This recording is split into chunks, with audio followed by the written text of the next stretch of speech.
इंदौर के कपल में से राजा रघुवंशी का शव सोमवार को मिल गया था, लेकिन पत्नी सोनम का अभी तक कोई सुराग नहीं लगा है।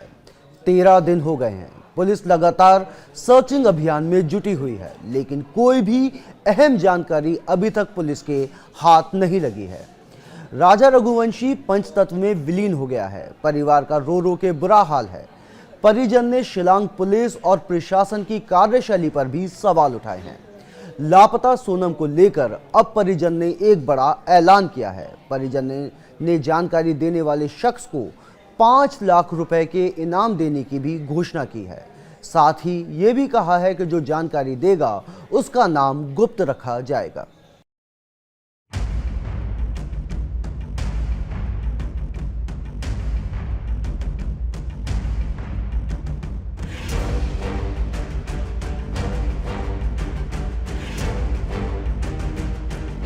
अरे मेरी बच्ची कहीं भी है, जल्दी से जल्दी ढूंढ के ला दो, मेरे को सही सलामत चाहिए। मेरा जमाई तो चला गया।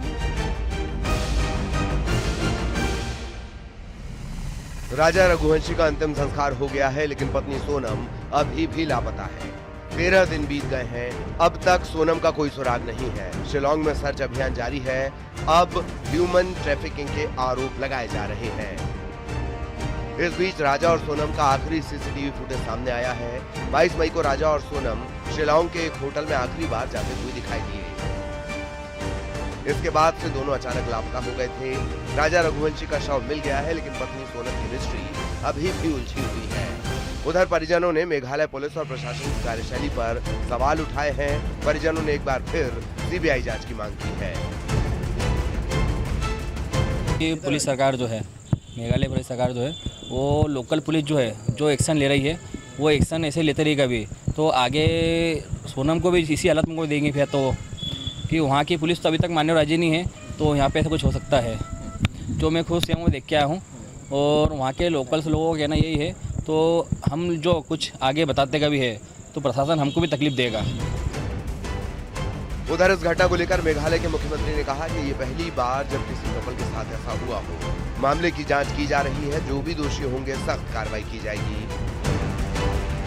So as I said, of course, this should have never happened. It's a very sad and a very unfortunate incident that has happened. So therefore, there is no doubt that this is something that we are all very, very concerned about and we're upset about. But as I said, it's not something that is, that has been happening in Meghalaya. It's something that has been suddenly hit us. In fact, we also were very surprised by it.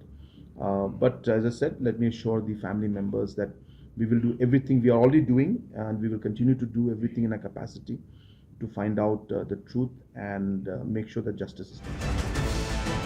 सवाल सिर्फ एक है और वो है सोनम कहाँ है। 13 दिन गुजर गए हैं, लेकिन अब तक पुलिस को सोनम का कोई सुराग नहीं मिला है। ऐसे में सवाल और भी गंभीर होते जा रहे हैं।